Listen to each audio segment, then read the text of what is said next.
The ACLU slammed singer Taylor Swift for sending a letter to a California blogger to retract their story on her supporting the white supremacy movement. The ACLU said Swift needs to shake it off.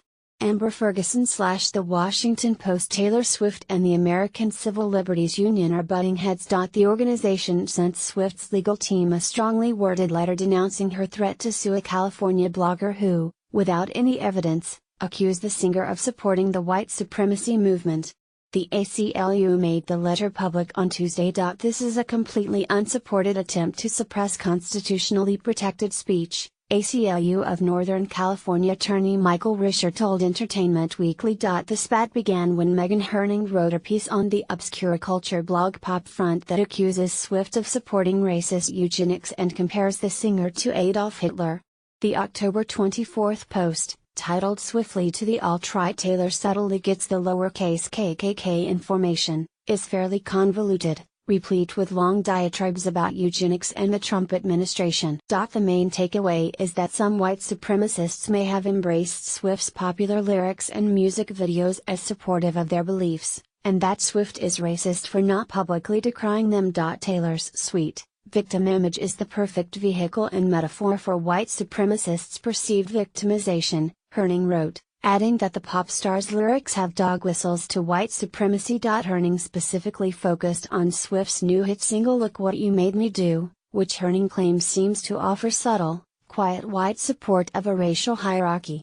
She wondered if the song serves as indoctrination into white supremacy for young girls. At one point in the accompanying music video, Taylor lords over an army of models from a podium, akin to what Hitler had in Nazis Germany. The similarities are uncanny and unsettling, Herning wrote. In response, Swift's legal team sent a letter to Herning, who serves as the executive editor of Pop Front, demanding a retraction of the story, which it called provably false and defamatory. The letter said Swift is prepared to proceed with litigation if the story isn't retracted. The letter, while menacing, didn't legally require anything of the blogger. It was the first step toward a defamation lawsuit, which would be hard for Swift to win.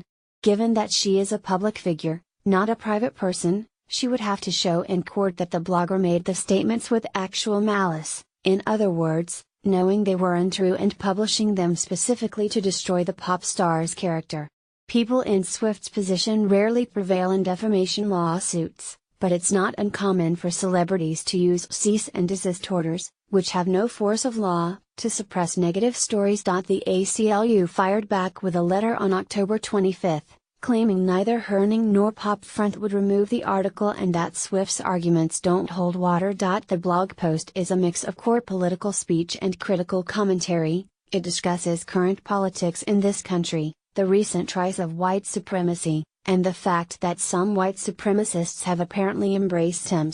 Swift, along with a critical interpretation of some of Ms. Swift's music, lyrics, and videos, the letter stated. The letter also makes cheeky references Swift's song Shake It Off and Wildest Dreams. Criticism is never pleasant, but a celebrity has to shake it off, even if the critique may damage her reputation, it stated, adding that not even in your wildest dreams could Swift's claims constitute defamation. Herning also spoke publicly about the cease and desist letter. The press should not be bullied by high-paid lawyers or frightened into submission by legal jargon, she told Variety.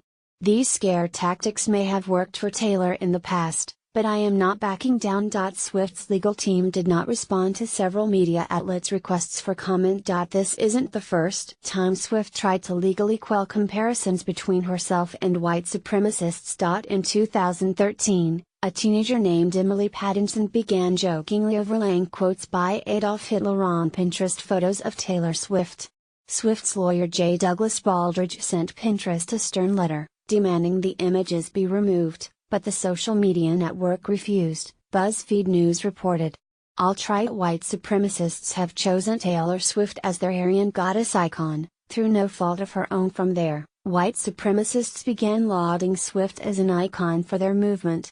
While many think it's a long-running ironic joke, others, such as Herning, seem to take it a little more seriously. Columnist Milo Yiannopoulos explained in Breitbart the alt-right thinks Swift is covertly red-pilled, concealing her secret conservative values from the progressive music industry while issuing subtle nods to a reactionary fanbase. Derek Hawkins.